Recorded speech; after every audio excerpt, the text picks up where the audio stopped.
Rafael, gusto en saludarte. Efectivamente, fue una entrevista larga, casi una hora, muy reveladora, como tú decías, y muy emotiva también.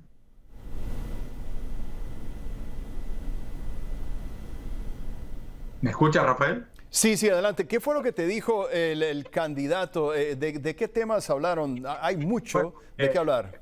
bueno, fue una entrevista muy variada. Le pregunté sobre su carácter, si no se sale a veces de sus casillas, como lo acusan sus rivales políticos. Y le pregunté, obviamente, muchas preguntas sobre política exterior, qué haría con Venezuela, cómo trataría al régimen de Nicolás Maduro. Varias preguntas. Y te tengo que confesar, Rafael, que le hice varias preguntas difíciles y repreguntas difíciles y como siempre digo en estos casos, Rafael, me causó cierto malestar el tener que hacerle preguntas difíciles a un candidato y no poder hacérselas al otro porque el otro se rehúsa a dar entrevistas. A Petro le hemos pedido desde hace 8 meses, más de una docena de veces entrevistas, ha dicho que no. El ingeniero Hernández nos dijo que sí, habló con nosotros, como te decía, casi una hora, respondió todas las preguntas, no puso ninguna condición, no nos preguntó de qué queríamos hablar, no nos preguntó qué temas queríamos tocar. Sí.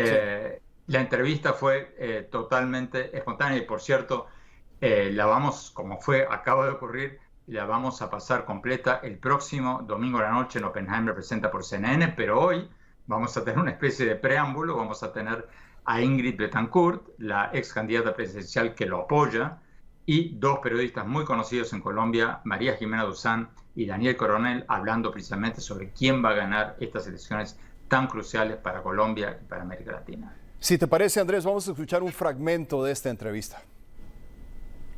Por supuesto. Nosotros vamos a cumplir con todo lo que es el ordenamiento jurídico democrático. Nosotros no vamos a atacar nada que esté escrito en una ley. Al contrario, vamos a atacar en la pobreza. Vamos a restituir la capacidad que tiene el país de producir alimentos. Es una vergüenza que en Colombia estos políticos destruyeron el campo.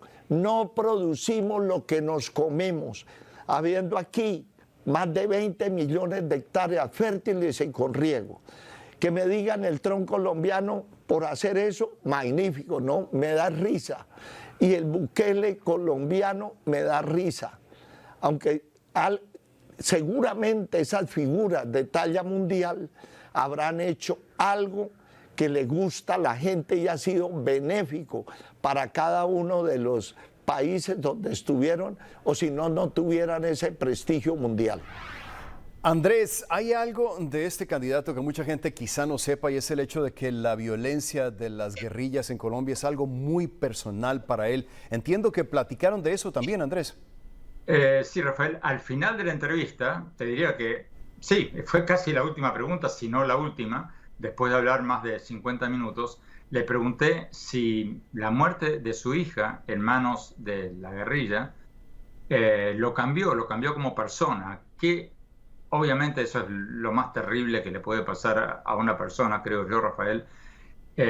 Y le pregunté cómo lo cambió él, ya no como político, ya no como su postura, hablando a nivel personal. Y estalló en llanto, como Sí. a mí realmente, o sea, sinceramente, Rafael, no me sorprendió porque, como te decía, es lo peor que le puede pasar a alguien. Sí, sí, dejó de ser padre un momento y se convirtió en ser humano. Vamos a escuchar ese fragmento precisamente de la entrevista. Y me metí a la política precisamente para mirar cómo colaboraba yo en ese flagelo tan grande que tuvimos en la década pasada los colombianos y la antepasada también, hace 30 años. A ver cómo se corregía.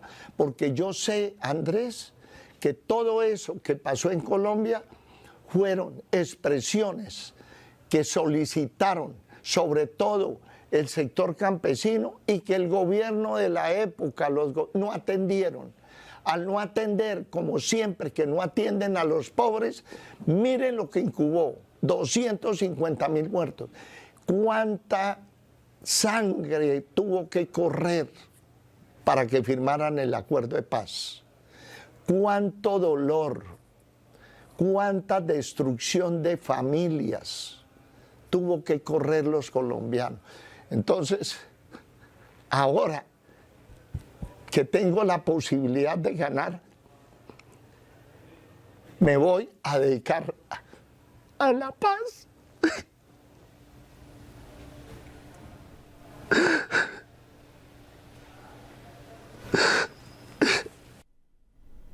Ya lo decía yo al principio, una entrevista tan emotiva como reveladora. Le agradezco a Andrés Oppenheimer del programa Oppenheimer Presenta, quien nos acompañaba desde Miami. Gracias, Andrés. Vamos a estar muy pendientes de la entrevista completa.